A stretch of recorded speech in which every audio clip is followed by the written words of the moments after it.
નમસ્તે, જય ભવાની, જય માતાજી.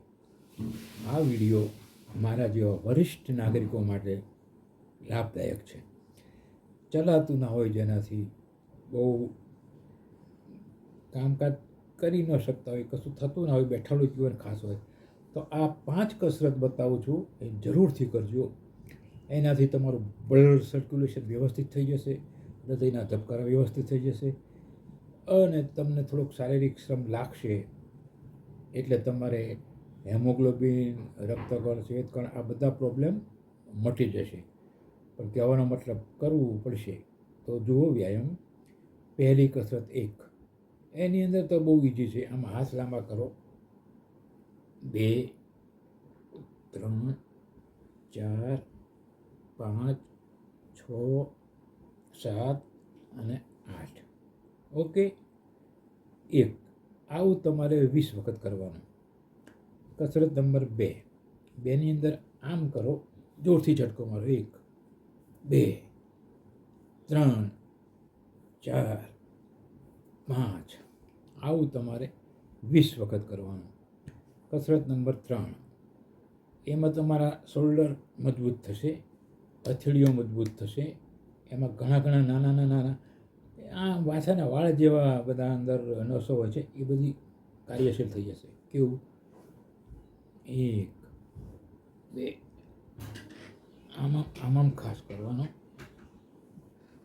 1, 2, 3 આ 1, 1, 2, 3, 2, 1, 2, 3. જોરથી તાળી પડવી જોઈએ. અને એનો અર્થ એ કે તમારી જે હાથની હથેળીમાં નાની કેશવાહીનીઓ જેવી લોહી લઈ જતી એના એમાં લોહી શુદ્ધ થશે. આ મારી કસરત નંબર 2. અને કસરત નંબર 3 હવે સાંભળી લો. કસરત નંબર 1 આ હતી, કસરત નંબર 2 આ હતી, કસરત નંબર 3 હાથ આમ જમીન સુધી લઈ જવાના 1, 2, 3 વાર અને આમ. બરાબર. કસરત નંબર 4. ચોથી કસરત ફક્ત શોલ્ડર માટે છે, પણ શોલ્ડરમાં તમને થોડોક થાક લાગશે એટલે લોહીનું પરિભ્રમણ પણ વધશે. શોલ્ડર પર 2 હાથ મૂકી દો અને નીચે દબાવો. આમ હાથ, બંને હાથ ઉપર લઈ જઈને પાછા નીચે લાવો. 1, 2, 3, 4. આ 20 વાર કરો. પછી ઉલટું.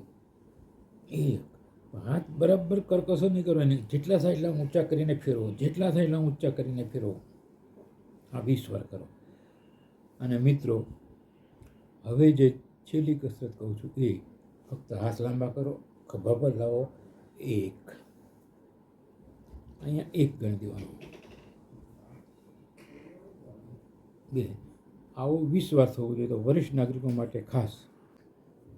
જો આ મેં 5 કસરત બતાવી તે મારા યુવાન દીકરા દીકરીઓ, ભાઈ બહેનો અને મારા વરિષ્ઠ મિત્રો બધાય કરી શકે છે.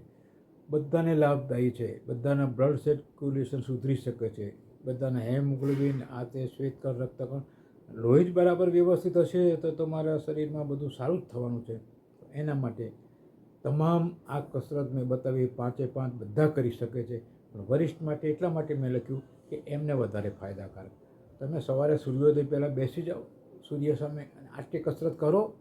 મહિના પછી તમારું શરીરમાં જ તમને થશે કે બહુ સ્ફૂર્તિ છે, બહુ એલર્જી છે. ઓકે, જરૂરથી કરજો. આશા રાખું છું અમારો વિડીયો બધાને લાભદાયી થશે.